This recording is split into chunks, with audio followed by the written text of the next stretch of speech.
নমস্কার বন্ধুরা, ঝর্ণা দিদির কিচেনে সবাইকে স্বাগত। বন্ধুরা, আমি আজকের ফুলকপি আলুর তরকারি বানাবো, তো দেখতে থাকো বন্ধুরা। এদিকে কড়াই তেল দিয়ে দিয়েছি, তেলে ভেজে নেবো ফুলকপি আলু।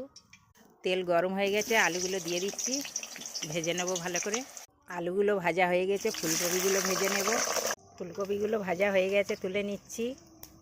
ফুলকপিগুলো ভাজা হয়ে গেছে, কড়াইতে সর্ষে তেল দিয়ে দিচ্ছি, সবজিটা বসাবো। তেল গরম হয়ে গেছে, পাঁচফোড়ন দিয়ে দিলাম, কেটে রাখা পেঁয়াজ দিয়ে দিলাম, আদা রসুন বাটা দিয়ে দিলাম, হলুদ গুঁড়ো দিয়ে দিলাম, লঙ্কার গুঁড়ো দিয়ে দিলাম, ধনিয়ার গুঁড়ো দিয়ে দিলাম, জিরের গুঁড়ো দিয়ে দিলাম। মশলা ভালো করে কষে নিয়েছি, ভেজে রাখা ফুলকপি আলু দিয়ে দিলাম, করে কষে নেব। পরিমাণ মতো লবণ দিয়ে দিলাম। মশলা কষানো হয়ে গেছে, জল দিয়ে দিচ্ছি। এইখান থেকে গোটা দিয়ে পালক পাতা তুলে নেব। পালক শাকের পাতাগুলো ভালো করে ধুয়ে রেখেছি, ঝোল ফুটছে, দিয়ে দিচ্ছি পাতাগুলো। পাতাগুলো একদম সিজে গেছে, গরম মশলার গুঁড়ো দিয়ে দিলাম,